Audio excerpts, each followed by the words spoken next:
called Frosty Dinghy, and I'm the dolphin, and you're the flounder. Well, I guess. I think it should be Dr. Parker, but. All right, here we are. Another episode of Frosty Dinghy. Caged Dolphin, the Flounder here. Cope, what's up? I've had a question that's bothered me for years. Breakfast is supposed to be the most important meal of the day. Why does all the food taste like shit? What part of breakfast is supposed to be good? Do you have anything that's a staple that you can go to in the breakfast food group that's actually worthwhile to eat in the mornings? I love breakfast. I just don't usually eat it first thing in the morning. But you're a Brenner guy? Yeah, I love a good breakfast supper. I don't get it. Biscuits and gravy are great. I love biscuits and sausage gravy. We do waffles and pancakes occasionally, not all the time, but occasionally. I guess it kind of considers what you consider breakfast, though. Because, I mean, like, we will do, like, I don't know, we call it our hash, where usually we chop up some mini potatoes and we add some onions and peppers and some of the smoked ring sausage and cheese and put that in the Blackstone. I mean, I don't know who declared that breakfast, but that's what we always call it. It's Usually breakfast food. because we cook some eggs with it. I mean, I think that's what I think it's eggs that kind of make things breakfast. And and sausage patties, I guess. See, and the But eggs I don't mind, but the sausage I'll never understand why you have to eat crappy meat to get your day going. I like sausage. Just because you don't just doesn't mean it's crappy. Well, you've taken a lot more sausage over the years than I ever have. Yeah, that's a terrible, terrible joke. But it's the truth, though. I don't eat sausage, so you have had more sausage. That's because you deny yourself joy. That's it. Yes. So you'll have to break down this whole ruining perfectly good biscuits with gravy thing that you have on, because I am a disbeliever in all gravies, especially sausage gravy. Well, I can make it real easy. Biscuits and gravy is just flour served dry underneath, flour served wet. Not entirely, because the biscuits are good. The stuff on top is not. Maybe you've just never had good gravy. Okay, then explain. What's another fun breakfast idea? Why do you ruin perfectly good pancakes and waffles with syrup and butter? Well, and so my wife eats them with peanut butter. Actually, yeah. I love maple syrup, but maybe it's just because of the fact I'm a sugarholic. And why? Yeah, you want to come at me for destroying pancakes with with syrup and butter, and how you hate sausage, but really, God, to put the syrup on the pancakes and then you take your sausage lake, you kind of mess it around in the syrup a bit so you get the maple sausage flavor. Oh, it's so good. So, breakfast used to be like, a filling. It stuck to your ribs all day and, when you worked. And I understand that's where the biscuits and the gravy came from. So I'm not really mad at that part. But breakfast has kind of gone down to, it's basically sugar-based now. It's not most of the breakfasts that people eat anymore are like cereals, which are all sugar, donuts, pastries from the gas station, Krispy Kreme donuts and stuff like that. It's gone away from the staples of like the omelets, and which omelets are all right. I can get behind some of the breakfast food. I really can. I understand it. I understand the principles of it. But how did we go from the hearty breakfast to the sugar based? Well, if you want the brief answer, I'm going to say the Industrial Revolution. Why is that? Well, it used to be people were farmers, right? Yeah. They would, usually, the spouse would wake up early and cook you breakfast, or maybe you'd go do some chores while she cooked breakfast. and you come back to, your potatoes and your eggs and all your breakfast foods. Well, now the Industrial Revolution, people go to the factories to work, or they go to their work, right? So you don't have the chance to start your day while your spouse makes breakfast and then come back to it after a few chores. You get up, you get ready to work, and you go to work, which means we're having to speed that up. We don't have time to eat a breakfast the way we did 200 years ago, 100 years ago. Everybody's on the way to work. So what's convenient? The donuts. What's convenient? Cereal and milk. That's where the sugar based shit came in. It has nothing to do with being sugar based. It has to do with convenience because we have to get up and get going because we all have to go to work now. See, that I'm kind of behind that theory as well. The cereal for kids, I was never a cereal guy. I couldn't get behind, grabbing a quick bowl of cereal after I got to like 6 because my dad made the mistake of asking me what I wanted for breakfast. I said a cheeseburger, and then he started making them for me. So that's where I got out of the breakfast food side, I believe. Do you think that cereal is one of the things that kind of pushed us away from the hearty breakfast as well, because it's mass produced and it's easily ready, and it was a speed thing? Well, I mean, it's 1,000% a convenience thing. I don't know. I think it was History Channel had like a 3-part documentary, and I think they've expanded it since, about the foods that made America, right? And one of them was actually, I believe, Post.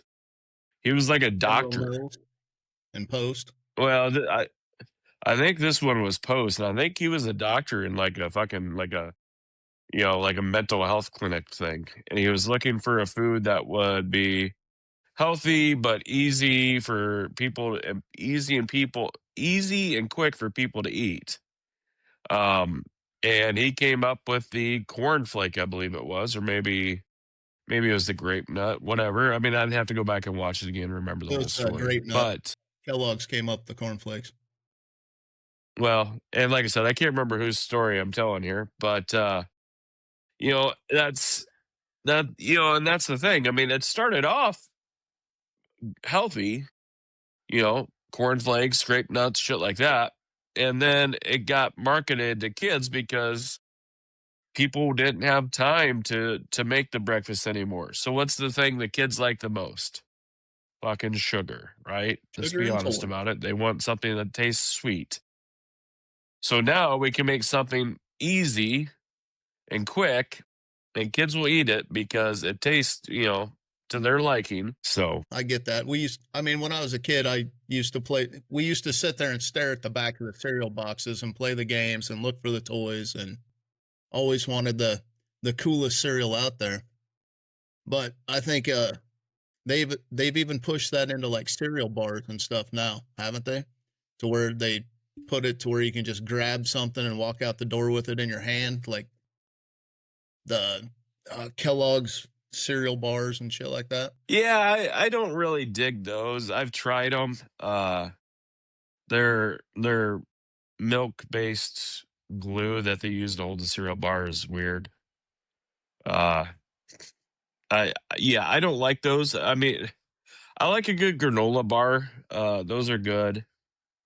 Uh, Anymore, I do a lot of protein bars just because that way I'm getting something decent, I feel like, along with what I'm having. I feel like protein kind of sticks to you for a little bit better than just carbs and sugar.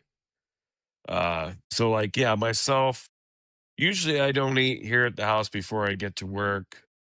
I'm I'm blessed at where I work at. I can, eat a protein bar real quick when I do get hungry, because I do spend enough time behind, the computer screen or on the phone that I can do that. I also do like the Greek yogurts. I'm good on having one of those, some point mid morning. So It's you consider a lot of, yogurt as a breakfast food then? you know, I I would say I eat it more for breakfast, but like it's one of those things. I don't know if I consider yogurt a breakfast food. I just consider it food. Uh, like it's yogurt. My daughter's type 1 diabetic, and yogurt's one of those that if she's going low, no matter what time of day it is, we can do the Go-Gurts. It's got protein, so it helps. It stays with her a little bit longer. But it's got the carbs to raise her up for the low blood sugars. And they're easy because they're in those tubes. You open it up, she can be mostly asleep and still, you know, be able to get that down easy enough. So I don't know if I consider yogurt a breakfast food, but it's yogurt. I hate So yogurt, even with raspberries. no, I don't hate yogurt. I was just No, I love yogurt. trying to figure out the yogurt thing. We'll come back to the hearty breakfast in a minute. I kind of want to go down the yogurt path for a second. So you brought up Go-Gurts. I remember when those came out, and they had the huge marketing campaign behind them, and it was always kids riding skateboards and bikes and just pounding down those squeezable out yogurts. I don't think I've ever had one to where you just squeeze it out of the tube. I've never had yogurt that way. I don't understand how it got to that. Well, I do understand how it got to that, but I just don't understand how that became such a thing. Was it marketing, or is it just the convenience on it? Well, 1,000% it's convenience. Everything we do now is about convenience. It's like up until this year, my one daughter has taken her lunch at school for like the last 4 years. It's very easy to throw a Go-Gurt or two in her lunchbox. There's no utensils required for it. It's not like you need a spoon. It's in like the fucking freezy tube. You open it up and you can just come from the top. It's like a year or two ago, I was around the school for hanging out for just I think I was there for my teammates mentoring that I was doing, and I stopped by and I was talking to one of the teachers, and one of the kids came up and asked him for a spoon because she had a thing of yogurt, but she didn't have a spoon. And I'm like, just use the foil off the top. And she's like, what? I said, yeah, just fold the edges over and make a spoon out of the foil that you open up your yogurt with and use that as a spoon. And she did. And it worked, of course, because I'm a fucking genius. But it's like, it's not as convenient as the tubes, right? I mean, it's all about convenience. I get that. And I think we can eat we used to eat pudding cups the same way that you taught them how to eat the yogurt, just making the lid the spoon instead of just shoving your face into it and trying to dig it out with your tongue. That's always a bad life lesson. But going back to the hearty breakfast for a minute, and I'm going to save one of these for a little bit, but breakfast potatoes. That's kind of like lunch, depending on how you make them. I mean, it depends on the meat you put on. You can put any meat in there. Like I like chorizo in them a little bit, some hamburger, a lot of cheese. Isn't it chorizo? Yeah, that word, yeah. Chorizo. Yep. You didn't like it with the T? Nope. Sounds weird. So if you had to build your perfect breakfast in the morning, what would you go with besides your biscuits and gravy? So, wow. I mean, if I'm going with the breakfast I want the most, there's no biscuits and gravy involved. I've got hash browns. I got the canned Hormel corned beef hash. I love it. I know people are like, oh, it's no, oh, canned meat, no. And then so I like to have a base layer of my hash browns. And then I put the corned beef hash down, and then I put 2 over easy eggs, and then I top it all with Tabasco. And what I do is I kind of just chop it all into itself, so it's this big kind of egg yolk soupy mess with the potatoes and the corned beef hash and the Tabasco. A cup of black coffee, I'm good. All right, that doesn't fucking corned beef hash. So I do have a question for you this morning. I just pulled it up because there's a debate going on with what this is actually called. So what do you call that? Well, I would immediately call it shit on a shingle, but I've heard it called the what is it, chip beef on toast. Yeah. So the shit on a But shingle we is what always, I'm going for there. yeah, we always called it shit on a shingle. Yeah, that was basically the poor man's breakfast when I was growing up. Is basically there was nothing else in the house, so we just grabbed the shit on the shingle Well, ingredients and put it down. well, and that's tough too because you have to have the correct amount of ratio of gravy to chip beef because that dried beef is very salty. It's Very. like salt cured. I mean, you do not need to add any other salt to that gravy because if you do, it'll be too much. Yeah, definitely gonna get your sodium intake in the morning on that one. Yeah. Where do you stand on bacon? Because my stance on bacon is it's fine by itself. If it touches anything else, it ruins it. Because the bacon flavor overpowers everything. It makes everything taste like shit. Well, I love bacon. Uh I think, years ago Burger King hammered it when they had the ice cream with bacon bits on top, like the real bacon, the salty sweet. Nailed it. Nailed it. Uh I love it for breakfast. I love it on hamburgers. Like, I like cooking in bacon grease. You just love Yeah, that it's pork good. flavor, huh? I See, do. I do. In I think it fact, overpowers everything. I think the bacon overpowers takes over the flavor of everything you put it with, so you can't taste anything but the bacon flavor, and that's 90% of the issue I have with it. But when it's by itself, or if you're making like a BLT or something like that, where bacon is supposed to be the main character, it's fine. But if you start putting it on hamburgers, it ruins the flavor of the beef. You start putting it in, mixing it in with other things, I just can't get to it. I obviously I disagree. You know, but once again, you hate happiness. You hate enjoying things, so I see why you hate bacon. I do not hate enjoying things. I just think things need to be in their own little box from time to time. What's your I got the American breakfast foods pulled up right now. So, uh give me on a scale of 1 to 10. Let's see what you think about some of these American breakfast staples. The bagels and cream cheese. I like bagels. I don't necessarily enjoy the cream cheese. It depends on the kind of bagel. My favorite bagel is the Asiago cheese. I just like to use butter on that. If I'm doing like a blueberry bagel, I enjoy a fruit based cream cheese, but I like the Asiago bagel. The everything bagel's okay. Once again, just with butter.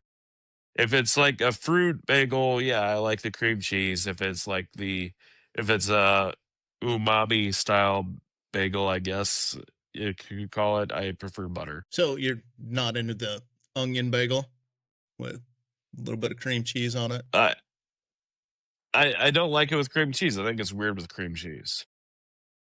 Once again, butter, fine. So you're not Paul Smecker is what we're going with on that one. So give me your rating on a 1 to 10 scale. The Asiago bagel from like Panera Bread with butter, I'll go at 8. Okay, the other bagels? Uh, well, I mean, the blueberry, what with the blueberry cream cheese, we'll do a 6. It's a little sweet for me anymore, but you know, I don't know. Well, I don't know. There's too many options to say bagels. Bug. You just came up with bug. all right. How about a nice hearty breakfast burrito? Oh, I do love a breakfast burrito, and that's another one that I can do at any point. I mean, we make them. We do. We'll get the pounded chorizo, chorizo. We'll brown that Not the some T one. bitch up. Right. We'll brown that some bitch up. We'll add in about a dozen eggs. Mix that all together. Throw in some fucking cheese. packed it up in the burritos, and then we'll throw that shit in the oven, let them get nice. It's everything's cooked. It doesn't really need to go in the oven, but for whatever You just reason, want the putting it in the gravy. oven kind of and it kind of ties all the shit together. It kind of makes it right inside. You know what I mean? Sometimes we'll have hash browns we'll throw in with that, but with the egg and chorizo and cheese, but they can get pretty full then. 9.5 out of 10. And it can be a Oh. 10 if it's a good one. So do you go with the hot sauce on the burritos? I do like some salsa if I'm if we're like sitting down and eating on plates with the breakfast burritos, I do like to cover them with some salsa. If I'm just taking it on the road to go, then no, I don't really like the salsa on it. If I'm getting the McDonald's breakfast burritos, if I'm driving, no, I don't put the hot sauce on. If I am not driving, like if I'm at my work desk, I'm at a breakfast burrito. Yeah, I'll take a bite out of the end, open up their hot sauce packet, and kind of put some on, take a bite, put more hot sauce on the next bite. You know what I mean? So Yeah, I know what you're saying. So what? None of the Tabasco or Cholula. I'm a Cholula guy, so I love I that. am a Or the Frank's Red I Hot. am I'm a Tabasco guy, 100% Tabasco. I love Tabasco. I think I wrote my doctorate on Tabasco on pizza. Uh, so That does not I surprise me at all. so like my son has taken on my love of Tabasco, especially on breakfast items. Like I said, my favorite is the hash browns with the corned beef hash and a couple over easy eggs, and dash that shit up with Tabasco. But that is 100% from William Penn's their lunchroom because they didn't cook with flavor. So the only flavors you had to add were Tabasco and like pepper. So Love the old William Penn attention. But uh all right. So your breakfast burrito is a 9.5. It's gonna be tough to beat a breakfast burrito. We'll give her a shot. French toast. Where where do you rank the French toast? if I'm at a restaurant, I mean, I like French toast. It's It's it's a lot of work. it's a lot of work. I'm not making it myself because it's a lot of work. It's a lot of dishes. It's like, and if I'm at a restaurant, odds are I'm not ordering that because there's something else I want. But I mean, if they're good, if the kids want French toast and we're making French toast, yeah, I'm happy with them usually. But it's not my choice. Are you pro powdered sugar on your French toast? Or are you just going It the syrup if and the butter? it depends on the situation, I guess. I mean, I've if never it been is too going much to of be a fan of the powdered sugar, so makes it too sweet.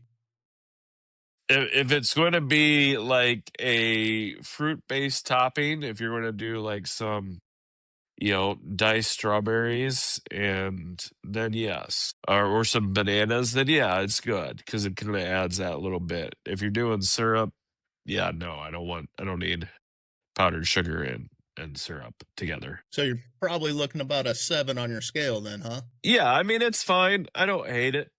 I'll eat it, but there's so much other stuff I'd rather have for breakfast. Yeah. Like if we're doing a ranking 1 to 5, I would probably put that at I would put that at a 4 just in case you came up with something truly fucking terrible. But like fucking beans on toast, like No, that's a we're still on 0. Fucking American never want. breakfast. Yeah, okay. So knowing that, like, yeah, if you were telling me to rank top 5 blind, I would probably put French toast at 5. But I mean, it's fine. It's good. It's there's so much better. So you're saying pancakes are better than French toast? Can be. That I think both have to be cooked right. Like if you have a nice light fluffy pancake, they're great. If you get them the way I seem to make them every time, and they're dense as fuck, or they're terrible. So they make good frisbees. The Perkins well, not pancakes. even that, but Yeah, like a good pancake is. I would rather have a good pancake than a good piece of French toast. But once again, there's so much there's so much better things than pancakes. I can't imagine just being like, yeah, I want pancakes for breakfast. Other than the fact it's fairly I convenient because now, well, and go ahead. waffles are great. The waffles are another one that I would rather have the waffles. I think they kind of are better. I mean, it's really basically the same batter. It's just cooked slightly different. Uh, it's crispier. You know, I would prefer the waffles over the pancakes, I think.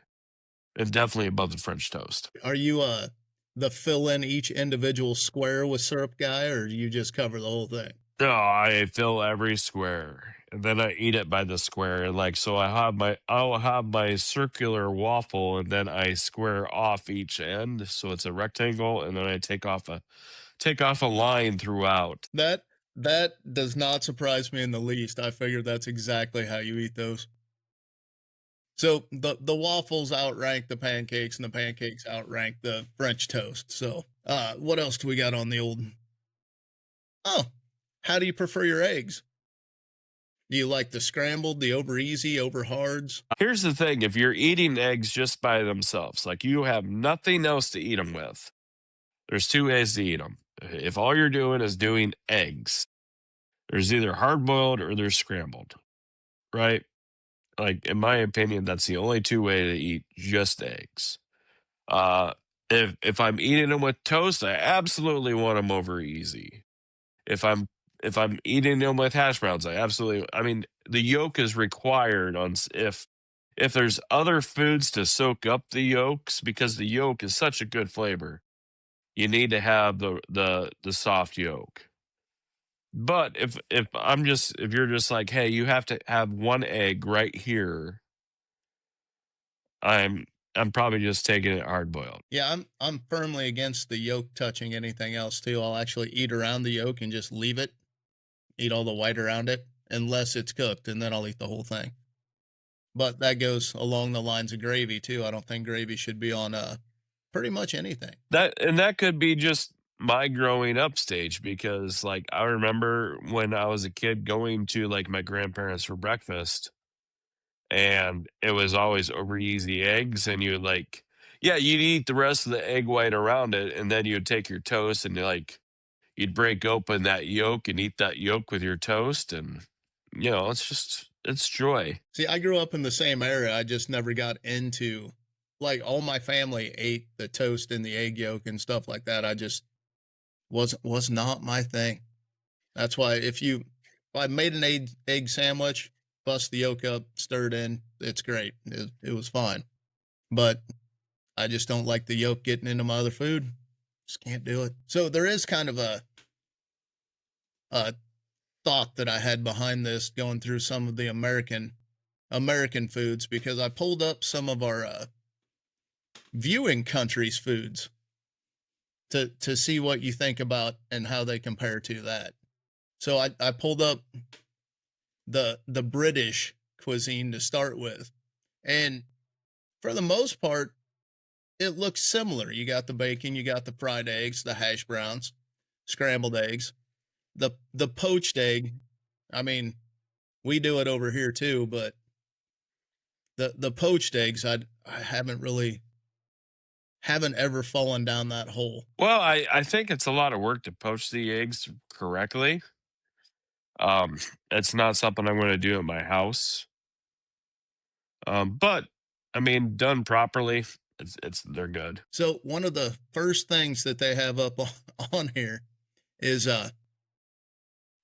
baked I can't even say it, baked beans on toast. Fucking gross. 0 out of 0 would rather starve. I have no idea how they came up with that or how they think it's so good, but I cannot do baked beans on toast. But I don't one like thing that they have that beans, we don't but really, one of the things that they have that we don't really get into is black pudding, which is rich sausage. Have you ever had it? no. So that kind of rules it out. If we neither one of us have had it, can't really talk shit about it. We can try. They also have It might be fabulous. I have no smoked idea. salmon for breakfast. They got smoked salmon for breakfast. But I'm sure it's delicious. I love it. I don't know how filling it is.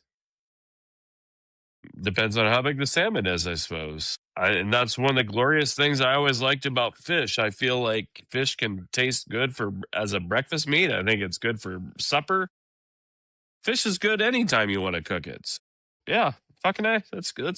I love it. So looking at the breakfast food between the British and the Irish and America, the base of it is pretty much the same. So it just has little nuances with the blood pudding and the white pudding and stuff like that from the looks of things. That's a little bit different. But when I clicked on Australia, their main thing that they do for breakfast is Vegemite on toast. Yeah, I've You know never what had Vegemite is? Vegemite. Yeah, I've heard of it. I have a buddy who has gone to Australia and he really likes it. He says it's good. I've never had it, but I've never like I haven't avoided it. I just haven't had the opportunity. I mean, if I was to have the opportunity, would I have it? Sure, I'll try it. Yeah, why not? Who knows? It might be the most delicious thing in the world. I have no idea. Well, I just basically read through it, and it is dark, salty spread made from yeast extract. Typically enjoyed thinly spread on buttered toast.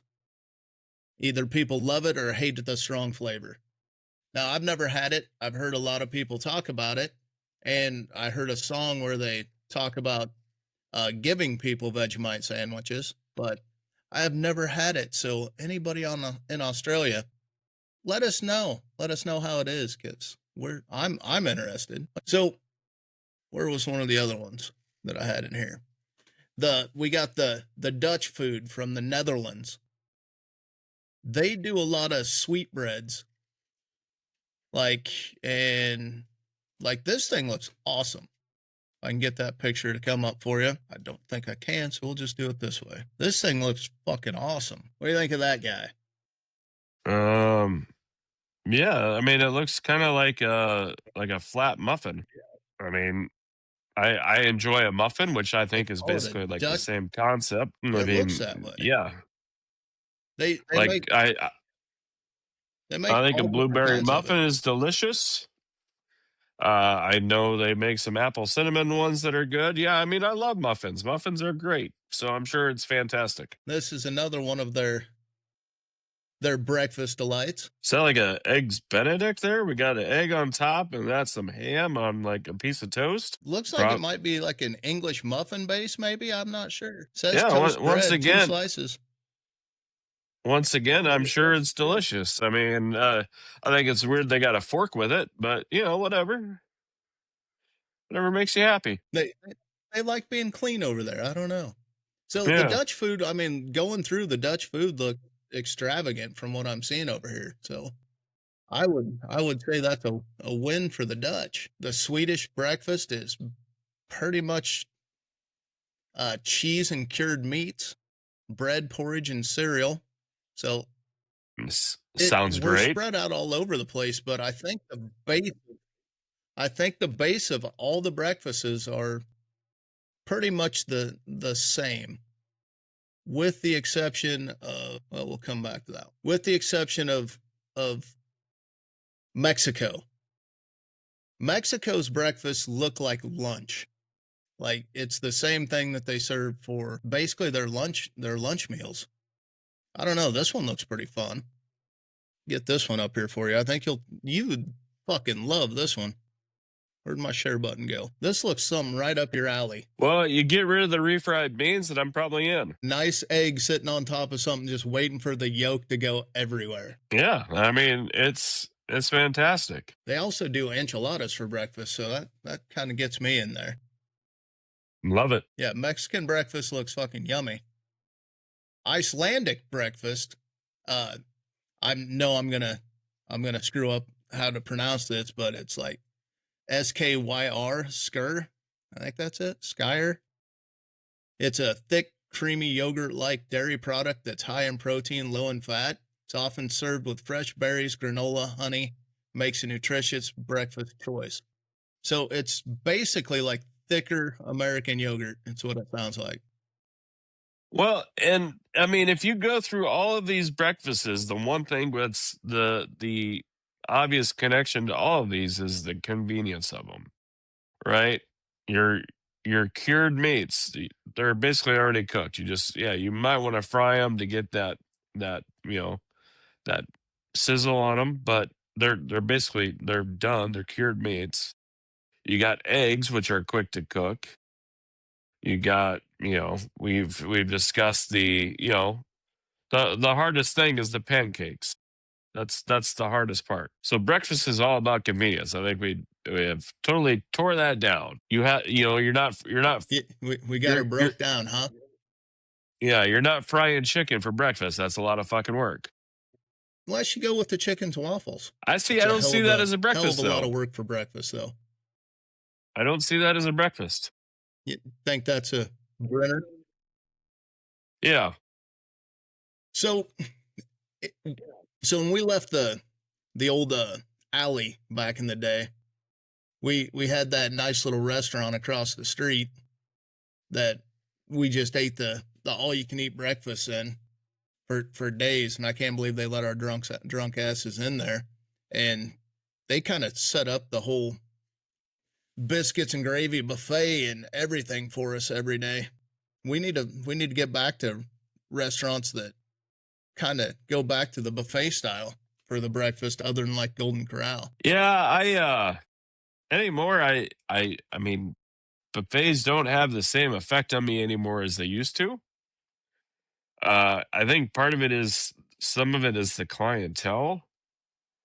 There's some real winners that seem to like the buffets a lot more than they used to. You know what I mean? Like, I don't know. That sounds mean. So have you been following your baseball World Series at all? I mean, yeah, I mean, I guess yes. Um I fell asleep before the end of the game last night. I assume the Dodgers won is what I heard, which means it's 1-1. I thought it was kind of funny. We went to a pumpkin patch yesterday, and we came home, and I was kind of flipping between college football and Big Daddy was on, the Adam Sandler movie, which makes me laugh because they talked about Jon Stewart's character who had that kid up in Toronto from the World Series after Joe Carter's home run, and now here we are again with the Blue Jays in the World Series. So yeah, I think it's awesome. I like it. I would have liked to see the Mariners make it just because they've never been. But overall, the Dodgers have Nice. the Dodgers have the $10 billion payroll. They should expect to be in the World Series. They've paid for it, right? I think changes into baseball are probably coming. The owners are mad at themselves because there's some owners that don't want to spend money and there's others that do. And I think that's going to be unfortunate for the fans, but overall, it's probably about needed, I guess. So, you think that the MLB is still something you can spend money? If you spend the most money, you have the best chance of getting to the World Series.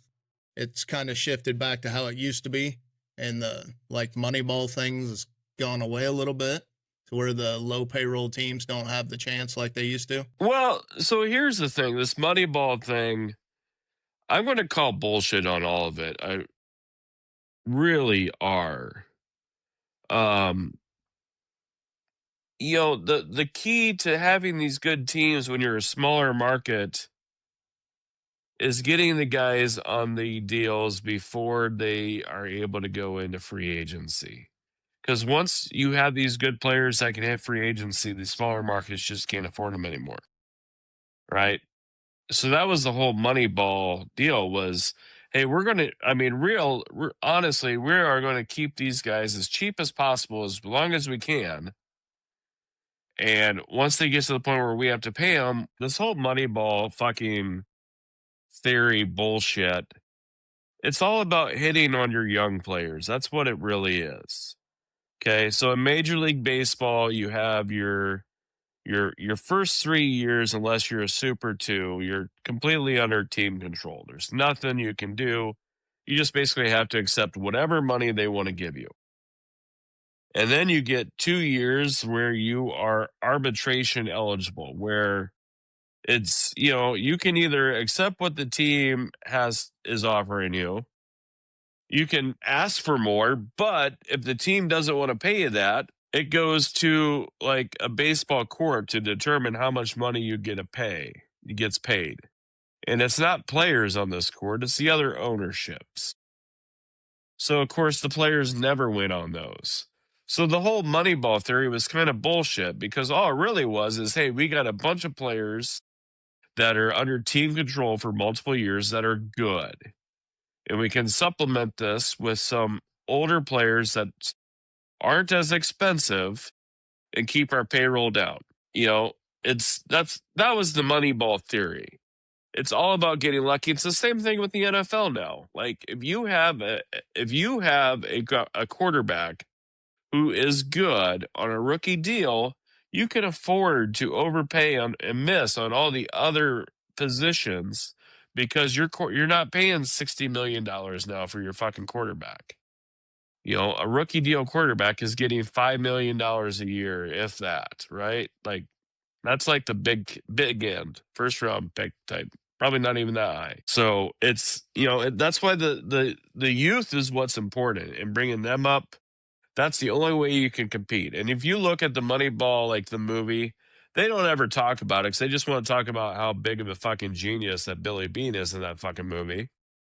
But they had fucking Barry Zito and Mark Mulder, and I can't remember the other pitcher, who were all under team control. And then you throw in Eric Chavez and Miguel Tejada. They had all this youth players. So yeah, they didn't want to spend $15 million a year on fucking Jason Giambi, because they didn't need to, honestly. The rest of their youth was that good. So yeah, I don't know if you want to say Moneyball was the, what's caused this. No, I call bullshit. They had good youth that allowed them to be successful with that. I would say it was their scouts that allowed that. They went out and they found players that were successful early. That's the scouting department. And everybody wants to say, oh, the scouts, blah, blah, blah, blah, the scouts. It's all about the numbers now. There's a reason why this doesn't happen to the 26 other teams in baseball every year. Because analytics doesn't play everything. You have to see that you got to see what a player is. And sometimes the scouts are wrong, but the scouts are the guys that know the game. They understand the game. They know they can see the kid. They can see the heart. You know what I mean? And sometimes that's just as important. So yeah, I call bullshit on Moneyball. No, I wasn't talking about the movie. I was just talking about the theory of what the theory base of the movie was and stuff like that. Yeah, it's bullshit. It's bullshit. It's bullshit is what it is. They had the base. They had the solid base of youth that was all under fucking the franchise control contracts. So they didn't have to pay anybody, which the owner didn't want to do anyways. As like I said, it's the same thing in football. If you hit on your draft picks, you can be good because you can afford to overpay for someone like fucking some of these superstars in free agency that move around if you have young players under team control contracts. I agree. I wholeheartedly back that one. So how do you think the rest of the series is going to go? Who's going to end up winning it? Are they going to push out the full games to make more money, or are they actually going to try to win it? Those are two separate. It's not the NBA. The NBA, it would be staged. It would go Game 7 because that's what the NBA does. It's all production value from the NBA. It's not a real sport. It's all like it might as well be a musical. The old NBA. It's all fucking directed from above. MLB is not. Unfortunately, I'm guessing the Dodgers will probably fucking pull it out. But at this point, the Dodgers beat Milwaukee, who I should have wanted to win, but then they pulled out that stupid L flag, and I'm like, fuck them. The baseball gods rained their terror down on you for doing that. Yeah. Don't be pieces of shit, and the baseball gods probably would have smiled on your way. They had, unfortunately, Bob Uecker passed away this spring. The baseball gods probably would have fucking showed their grace to the Brewers this year, but they fucking ruined it all by fucking holding up that L flag after they beat Chicago in the fucking division round. So fuck them. Not the fans. The fans are fine. It's the team. The team did it. Fuck those guys. I hope you never win again. That's awesome. So you think the Dodgers are going to pull her out, huh? So what happened between game 1 and game 2? I don't know how close you followed it.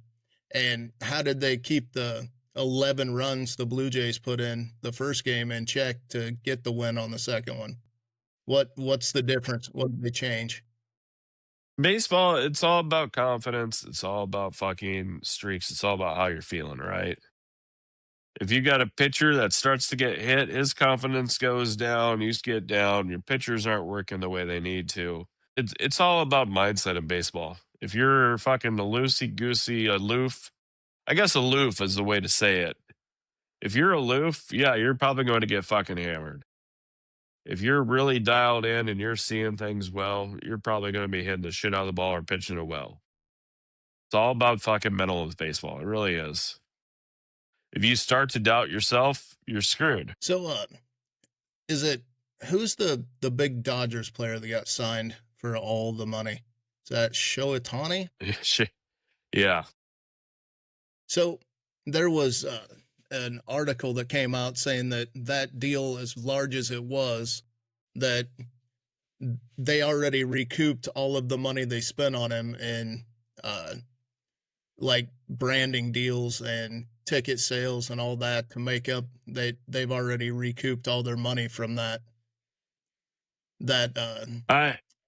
contract. I'm not sure on that, to be honest with you. I know that deal had a lot. The Dodgers are very good at these. We'll call them the Bobby Bonilla deals, where they're signing these players to these 10-year, $200 million contracts or whatever the fuck they are, but really they're payable over the next 30 years. That's where the other owners are going to try to put an end to that. But yeah, is that gonna be in the meetings this year for votes and stuff like that? I think there's going to be a lockout this year because the owners can't decide amongst themselves how to fucking do shit. And unfortunately, the players, the players don't want a salary cap. The players want the most money possible. So the owners are going to try to put restrictions on themselves so they can make more money than they already do. And the players are going to be like, no, we don't want to do that. So the owners are going to lock out the players. That way they don't have to, basically they're going to try to starve out the Major League Baseball union. We'll see how the baseball union's the only one that's really kind of held up to owners throughout the years.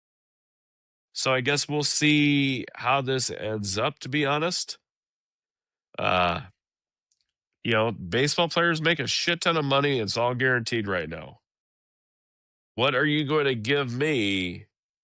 What are you going to give me that makes me want to give that up? That's the question. What are you going to give me that makes me want to give that up? NFL doesn't have guaranteed contracts. Hey, we won 18 games. What do the players want? Well, it's like you look at the NFL. They added the 17th game here a couple years ago. You know what they did is they relaxed they relaxed the fucking recreational drug laws. It's not, they're not testing players for pot anymore. I there you have it. What are the owners going to give the players to allow them to fucking want to,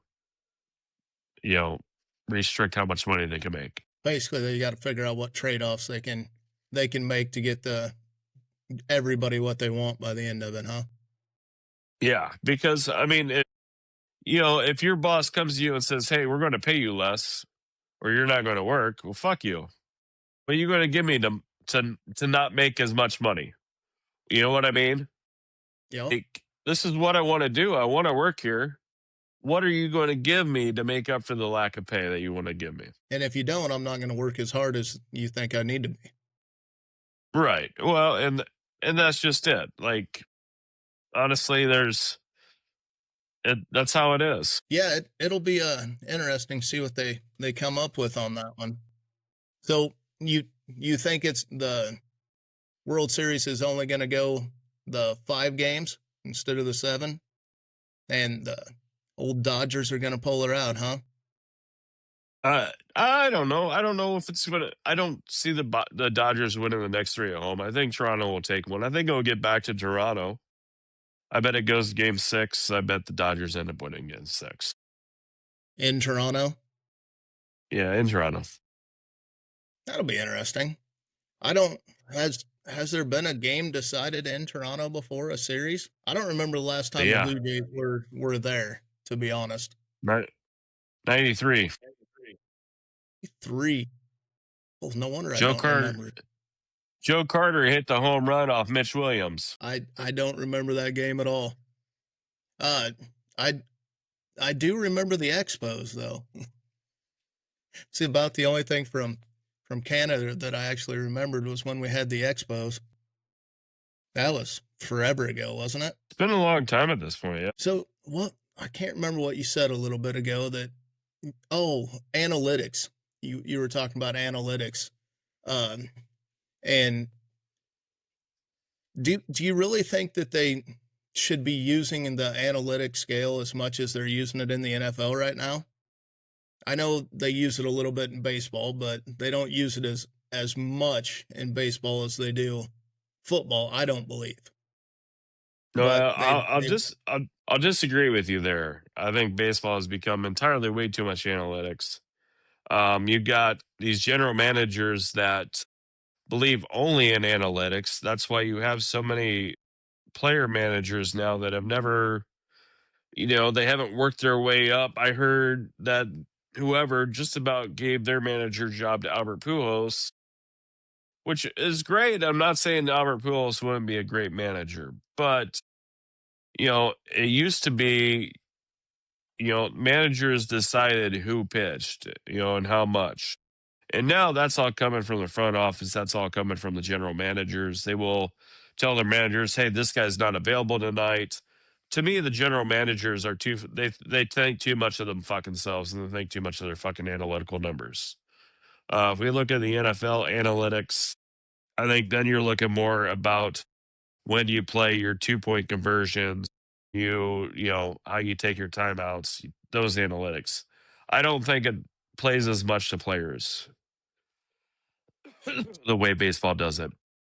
Baseball basically just has a front man that they put in the manager position, the face of their franchise for the management side, and the GM is controlling everything from behind the scenes, mostly. Yeah, these GMs think way too highly of themselves. I think they're fucking, they all got the Billy Bean fucking head.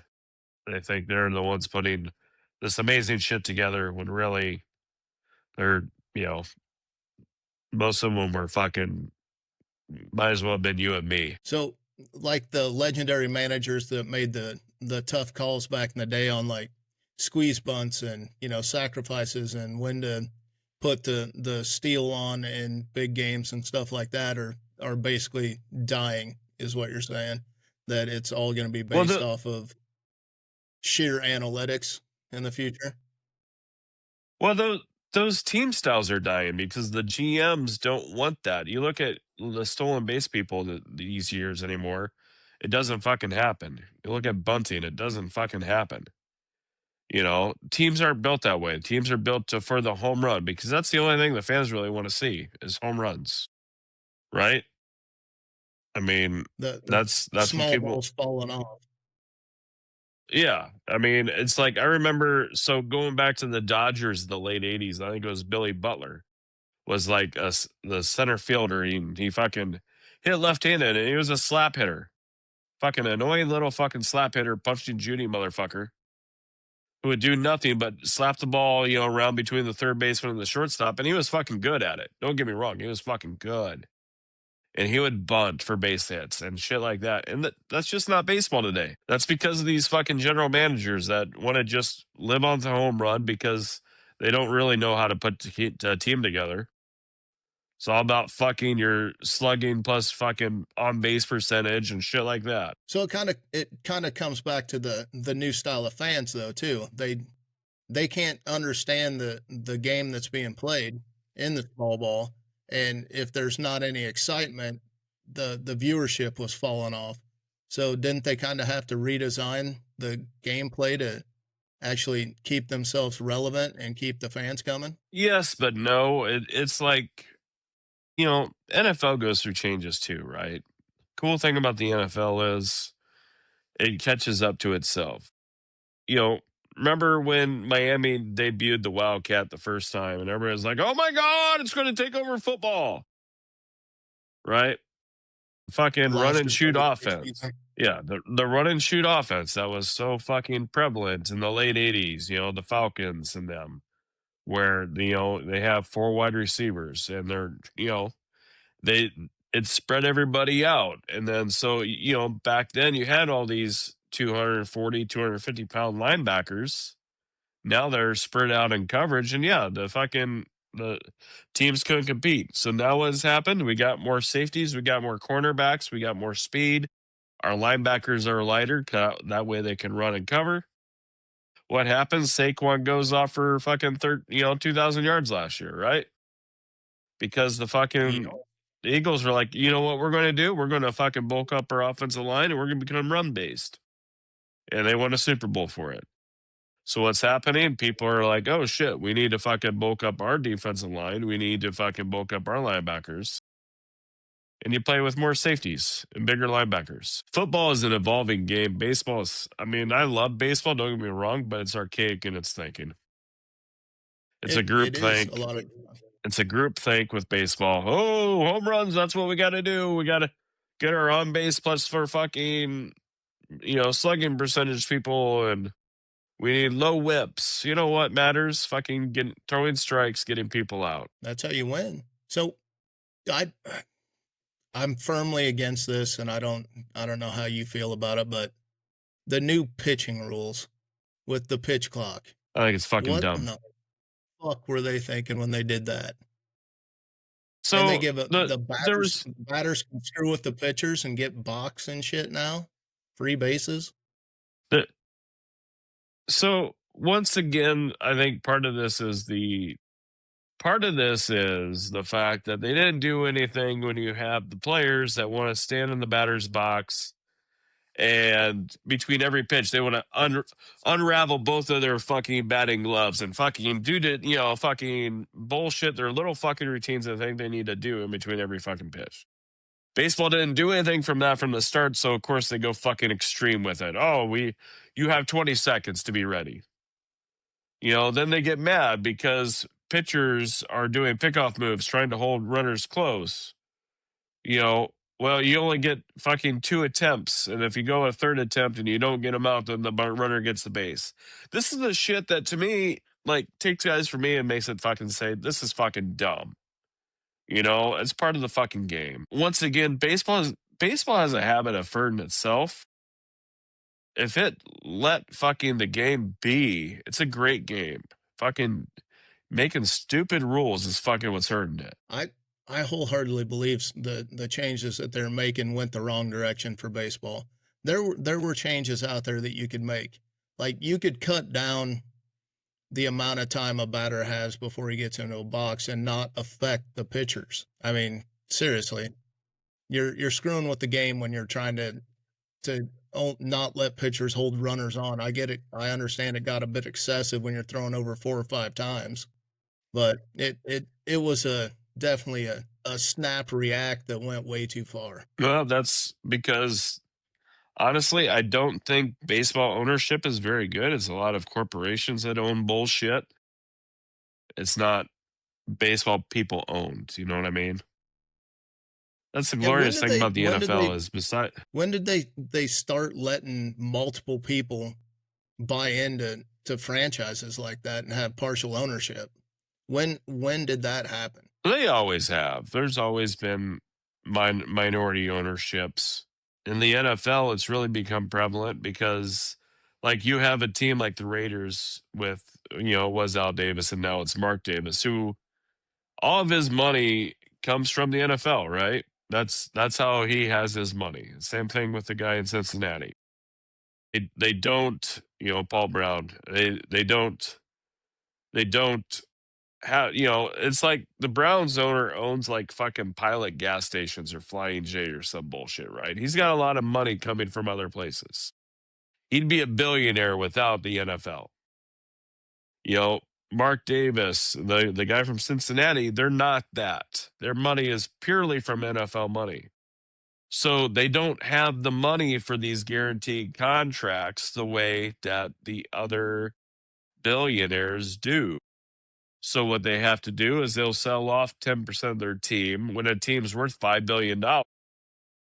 That's five, you sell off $10 million, 10% of your team, that's $500 million cash Yeah. that now your team has to sign these players to these guaranteed deals. Because when you do the guaranteed deal, you have to have the money up front. All that money. So like if Wes Parker pays, you know, Jojo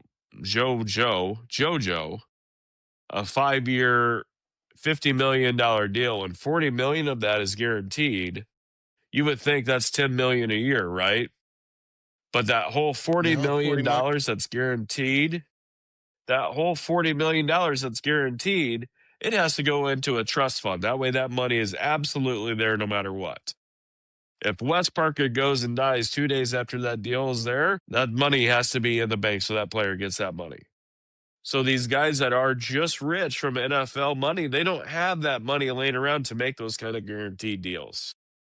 And that's where they've had to bring in the minority owners like Tom Brady in Oakland in Las Vegas to get that extra cash. That way they can compete. It's the only way it was going to happen. They've been doing that for like from the beginning in the NBA too, I believe. Yeah, it's big in the NBA.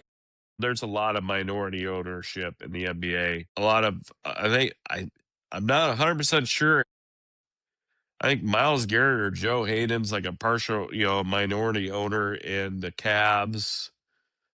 I know, isn't it like Jay-Z's like a minority owner in fucking like the Knicks or some bullshit? Like, there's a lot of Yeah, minority I believe that. ownership in basketball. There's a lot of it in basketball, but they need that cash. It's, you look at how much money the basketball players make a year. They need the cash. So that's an easy way to get cash is to sell off part of the team.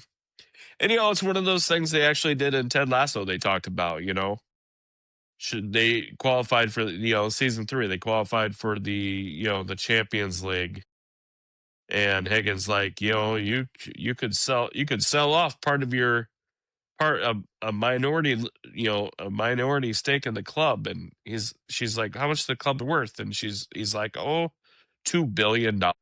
So if you sell off 40% of $2 billion, that's like what is that? $800 million that you can make just by selling off 40% of your club. You still have 60%. You still maintain the control, but you just got $800 million. Yeah, yeah. And I'm proud of your mathing skills there too. That was quick. That was on the ball. So, do you think that the minority owners actually get any say in what goes on, or are they just along for the ride for the money? Well, I think a lot of them. So a lot of them is, especially like basketball players, it's a status symbol. Hey, yeah, I'm a minority owner in the NBA. I think they just kind of give up the money, and it gives them the rights to have the floor tickets or the fucking box seats and the shit like that. I don't think there's really like NFL. I'd say the ownership groups, most ownership groups besides like Jerry Jones, aren't as involved in the day to day. That's why they pay people. Jerry Jones is one of those. He's involved in the day to day, so I think it's a little bit different. Yeah, to me, the minority ownership, I think a lot of it is just brand exposure for the minority owners. They get to be seen at the Knicks games. They get to be seen at the Raiders games. They can also be used that way in a way as like ambassadors for the team. Hey, here's what we're going to do. We're going to, you pay your $50 million. We're going to let you own 2% of this club, but you're also going to be responsible for doing X, which means you're going to be showing up at fucking fan fest and shit like that as the minority owner to bring in more people. You're going to be the new, for lack of a better term, the grinder monkey that runs around for the public to play with, basically. Well, unlike you, I don't know anything about Grinder. Nothing. That was a good joke. I figured we'd knock out your staple real quick and make a couple announcements that are coming up for this week and get you through your football games. How's that sound? Let's go. So, who you got on the Browns and the Patriots today? Unfortunately, the Patriots are fucking good. Vrabel's a great coach. Rick May's playing awesome, but give me the Browns because all heart. Gotta stay with your team, huh? All right. Bills and the Panthers. Not that we even need to talk about that one much. Yeah, give me Bills. Bills 100% on that game as well. Dolphins and Falcons. There's a lot of talk about the Dolphins have to win this one or the coach is going to get the axe. How do you think this one's going to go? Dolphins are dog shit right now. I don't know. When you're dinged up the way they are, I find it hard to blame the coach. But that's usually the first way people go. I'll take the Falcons though. All right, that's probably how I'd lean as well. The controversy between the coach and Tua, I don't think really has a lot to do with the trajectory of the Dolphins right now. Like you said, they're all banged up. So, how about the Buccaneers and the Saints? The Saints are looking more and more like the surefire number one pick in the NFL draft.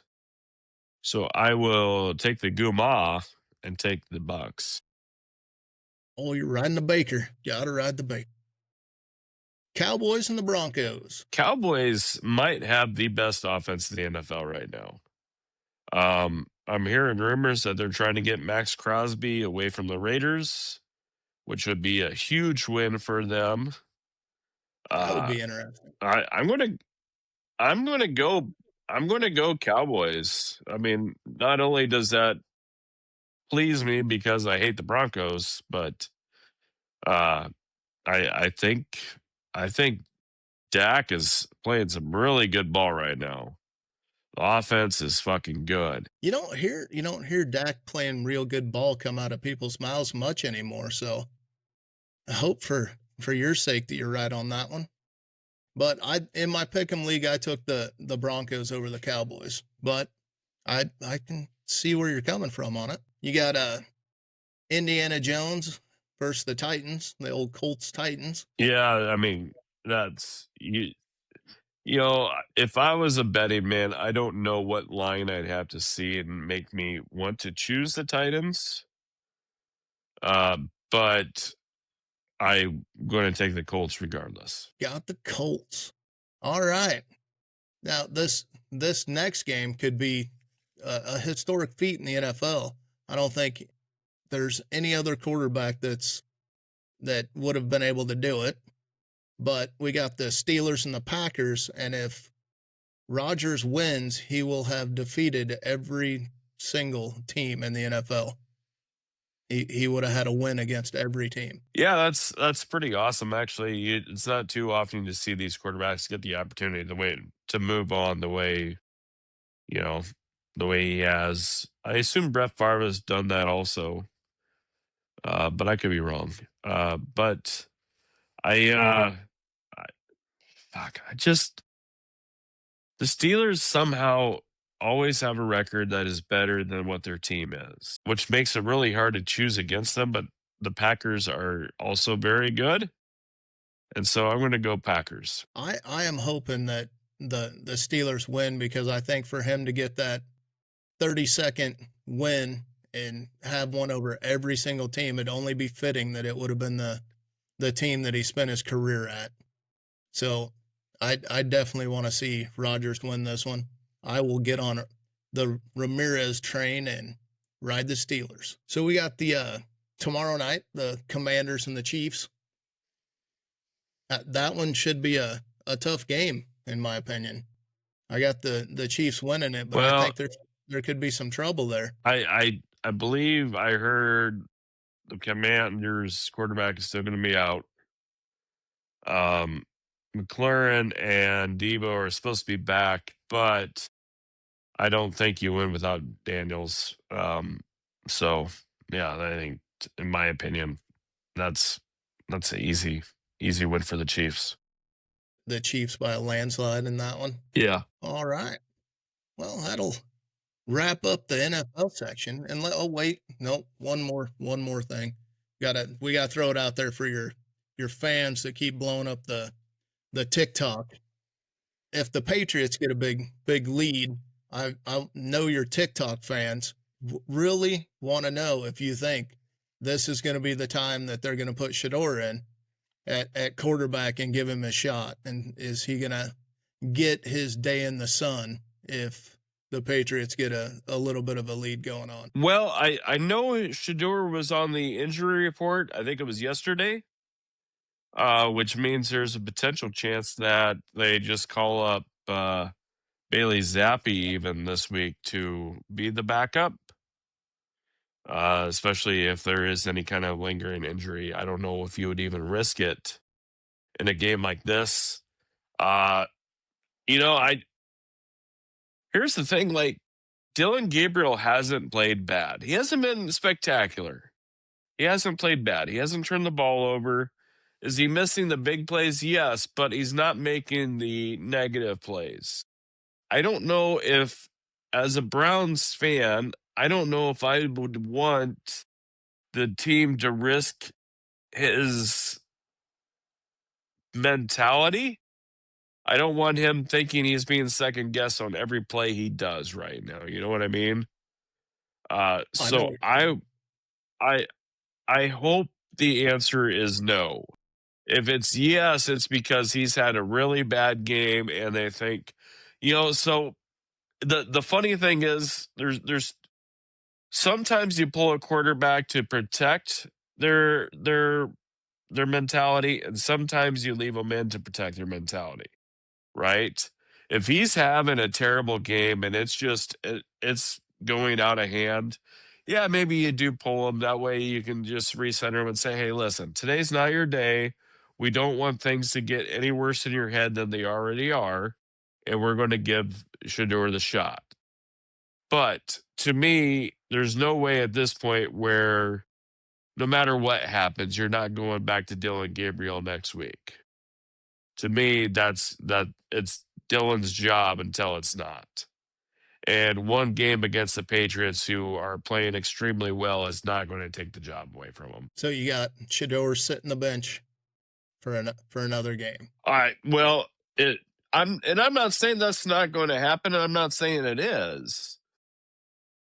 Like I said, if shit's going downhill and bad for Dylan Gabriel today, yeah, sure. Maybe you look at it and you say, you know what, we need to protect him. We don't want him getting this in his head.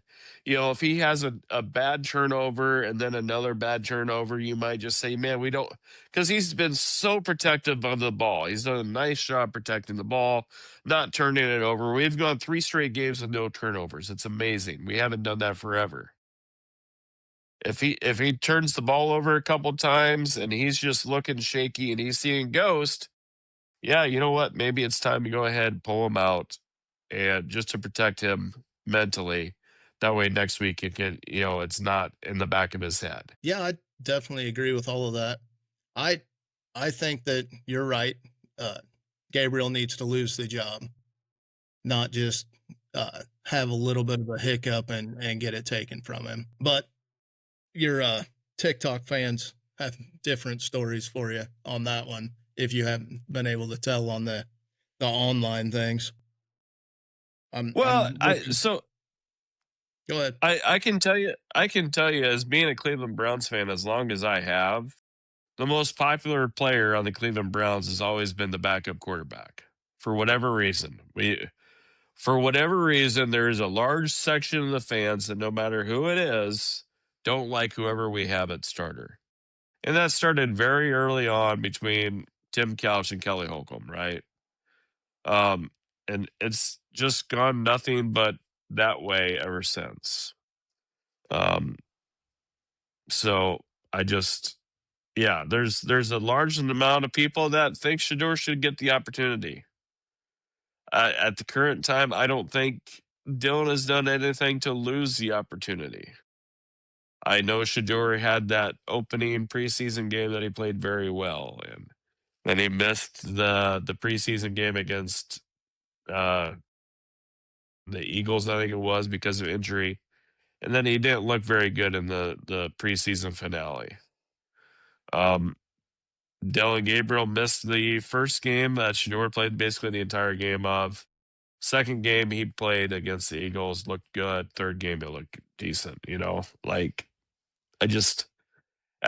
there nothing that I have seen, and I'm not in practice. I'm not sitting there in Cleveland being able to see everything. Nothing has shown me right now that Shador deserves it over Gabriel. And that's, I would like to see it. And one bad game out of Dylan Gabriel is not going to make me believe that Shador is the answer and deserves a shot, because I think it takes more than one game for that. I wholeheartedly agree with that one. You did say on the last episode that you wanted me to grab some TikTok comments that you wanted to respond directly to on the old podcast. So I'm flipping through. There's a couple that stand out for me, and I believe this one is directed at Dylan, not at Shador. But he's too short, can't read defenses, didn't go through not one progression, only 3 passes over 10 plus yards. He's too short to see over the O-line. Well, and here's the thing. I'm not going to disagree on the height, but Drew Brees, if I remember right, was always thought to be too short until he wasn't, right? Wasn't that kind of the knock on Drew Brees? He was only 5'11" or whatever it was. Yep. But all of a sudden that concern went away when he started throwing the ball well and winning. I don't think people care about quarterback's height as long as the team is winning. Now, are we there yet? No. But, I don't, how much do you expect out of a third round draft pick? There's plenty of, Cam at the Titans hasn't come out and doesn't look like a fucking MVP by any means. He was the number 1 pick in the draft. What do you expect out of the third round pick? If, it's going to take time to grow. And that's where you need to be able to evaluate and give people time. So if you're saying he's not going through progressions, if you're saying he's not attacking and throwing the ball downfield, I would agree he's not throwing the ball downfield, but I would also say he's not turning the fucking ball over, which I think is the most important part. That is a big part of it. All right, we got another one here for you. This one, I believe, is directed at the club about Shador. Then let him go. This is embarrassing and disrespectful. Mediocrity out the windows, preference over fairness, the American way. How many starting quarterback positions are there nationwide in the NFL? 32. So if Shador hasn't shown that he deserves to be the starter in Cleveland, where is he going to go to find one of these starting position jobs? No matter what team you put him on right now, he's not going to start. Shador needs to look at this as an opportunity, and I'm not slamming Shador by saying this because I don't think he's had a negative mentality about this. I think he's taken it as an I think he's opportunity doing to rather learn well. and grow. I think I think Shador's been being a professional. And, there's a reason why he dropped to the 5th round. So you're going to tell me if the Browns release him right now, there's going to be some team out there that wants to swoop him up and use him as a starter? No team fucking took him before the 5th fucking round. And you're saying some team wants him as the fucking starter? Offer a fucking draft pick for him then. The This trade deadline's not over yet. this is the stupid shit that these people fucking come up with in their fucking heads. It's not an embarrassment to anybody. The guy was a 5th round fucking pick. He hasn't earned the starting position yet, and I'm not saying he won't. I think Shador's being a professional through and through. And I think he'll get an opportunity, but to say this is an embarrassment, you're a fucking idiot. Fucking learn the fucking game. How about that? All right. So I got one to close out with that doesn't really tie into the controversy, but I just want to get your reaction from this one. Pardon the grammar in this one, but I'm just going to read it how it is. Do anyone else realize that we're talking about the sorry ass Browns who are 1-4? I wonder why, because it definitely isn't Gabriel. Well, so does that mean we should sign Kim Kardashian to be our fucking quarterback? Because that would get people talking about 1-4 Browns also. Like, I don't know what this guy has to say, what this guy's really saying. Dylan Gabriel, I think, is doing the best he can right now. He's not turning the ball over, which is all you want from a rookie. He's managing the game, which is what you want from a rookie. If we're going to win like today against the Patriots, I think he's going to have to step up and be a player. I like to see the fact he's taking care of the ball. I like the fact we've gone 3 games without turnovers. I think that's going to give us the opportunity to win. And that's better than what we've had the last few years. Yeah, I think it was a more of a shot at the Browns organization, less at the quarterback position on that one. He's saying that it's the Browns as the whole is the reason that they're 1-4. The quarterback controversy isn't what's bringing it down, which it's not really a controversy anymore anyway. But it was just they're talking about the Browns who are 1-4, which I thought was a little humorous. It kills me these people that are angry and mad at the Browns when they aren't fans and they don't really fucking care. Like, I'll admit, I hate the fucking Broncos, but I don't give a flying fuck who they have at quarterback. Welcome to the internet. Yeah. So, on your new theory about Kim Kardashian at quarterback, I do believe that we should probably give Angel Reese her shot at quarterback of the Browns. At least then we'd have something more exciting for the Browns fans to throw on the field than beer bottles. One time at a bad referee, you want to hit. Here we go. First off, hey, I bet Angel Reese would see the field pretty well. She second, the NFL needs to really come out and make officials accountable for their fucking bullshit. Fucking, I want to have officials on the fucking press, with press in their face asking about fucking shit at the end of games. Make them held accountable. Fucking, actually, you know what? Here's the fight, though. NFL officials are not full-time employees. They're not. Make them full-time employees. Make that be their job. I guess I'm going to be a little bit easier on NFL officials than I am Major League Baseball umpires. Major League Baseball umpires, that's a full-time position. That's all they do.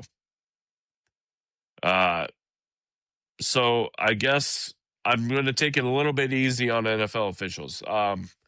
But at the same time, I would like to see the NFL literally come out when officials do fuck up, which they will. It's a tough job, right? Come out and say, hey, yeah, we fucked you on this one. Sorry, guys. We fucked you. And I'm willing to bet Miami feels like they got fucked last week against the Browns.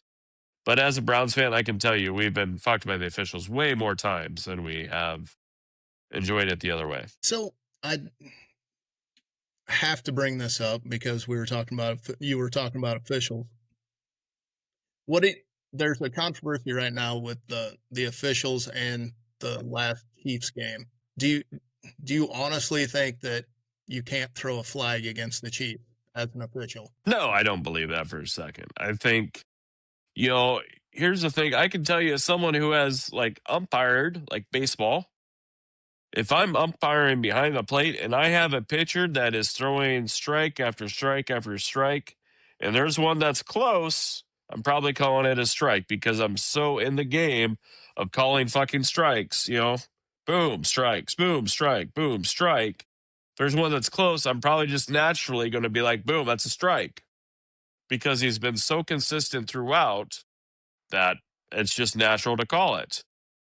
And it goes the other way too. If you have a pitcher that cannot find the zone, even if he gets one close, you're probably going to call it a ball because you're just so ingrained into calling pitches balls right now that you're going to call it a ball. When you have a team like the Chiefs that are playing so well and they're not known for many penalties, they're probably going to get away with more penalties than someone like like the Raiders, who are notoriously one of the most flagged teams in the NFL. They're probably not going to get the same grace as other teams because they've been penalized so many times over the last 20 years that people just assume they probably had the penalty. There you go. I guess the hot take on the officials. So, we came out of this with Angel Reese is the new Browns starter. We'll make sure we put that one up for you. And Kim Kardashian's the backup. People talk about the backups more. I'm just giving you shit on that one. If we start going into officials and stuff like that, that'll turn this into a 4-hour recording session, I believe. Yeah, so I do appreciate officials, especially at the lower levels, not Major League Baseball umpires. They all can, not all of them, a lot of them. Some of them are terrible and deserve to be fired because they're junk. They're terrible. Angel Hernandez, you suck. But there's a lot that are good. And I honestly, I can say as someone who does and has officiated, games, I think it does give me the little bit more right to say that. If you haven't been behind the plate and called a game before at any level, keep your mouth shut. There you go. So that will wrap up our NFL portion. We'll go into the announcements we got for this week that I'm not even sure about what's going on yet. But I had the stool bases made for the boat, and I powder coated them and all that stuff. And I have to take them down to Texas this week. So we will be leaving for Sherman, Texas on late Wednesday or early Thursday. So we'll be there for one night. And there's that, remember we did the episode with Scott that had that bar on it. I think there might be a live band that night. So we might go live for a while there and put that out on the TikTok live for a bit, watching a live band or just some of the stuff that goes on in Sherman. But then we're heading down to Galveston, Texas, which is where I will be for the next podcast. So we will be filming on location technically for our next podcast. And we'll see how that works, see what kind of background we can get into or a little bit of what goes on down there. And that gets you Lone Star beer brought back to Iowa. Well, I love that. That's a win-win right there. So I do have to ask, did I give a good enough clue that she was able to guess your favorite song? She has not guessed my favorite song. She hasn't even thrown out. She threw out Pink Pony Club by Chaperone. Well, that song is a banger. I do enjoy it, but I thought did you catch the two? I thought were two solid clues. I did not. What were the clues that you threw out? Well, I said something about don't bump your head, Okay.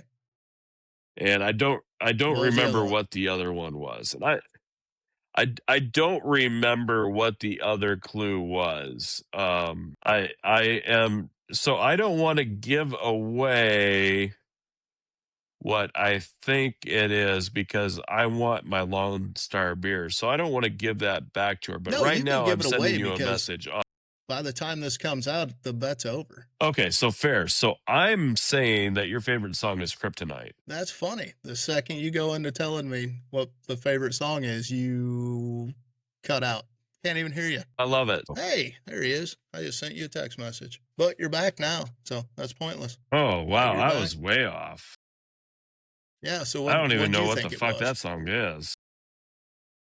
You better Google it. You'll enjoy the video. What? I said you'll enjoy the video. That's what we Yeah, said. I don't even know what the fuck that song is. So, hey, So what'd you go with? I was guessing Kryptonite. No, that's way off. That one's That not was even in my top 20, I don't think. well. But It's been 20 a years, valiant I guess. guess. So Yeah, it's shit been a valiant changes. guess. I I guess that's the difference between 26-year-old Kobe and 46-year-old Kobe, right? Well, since the other song wasn't out yet, yeah. But no, that I did play shit out of that back in the day, so I can see where you thought that one was. All right, so what we got coming up this week is we're gonna have lives all over Galveston. We're gonna have lives in Sherman. Might even do some of the road trip down. You never know. And we'll get you some of that Lone Star beer back to Iowa for you. Nah, that's a win. That's a All win. right. So Angel Reese start for the Browns today at noon against the Patriots. She's fresh off her runaway show, so it should be a good fit. You have a great day watching the NFL games, man, and we will pick this up next time. All right, see you, dude. Later. It's called Frosty, Dinghy, and I'm the Dolphin, and you're the Flounder. Well, I guess I think it should be Dr. Parker, but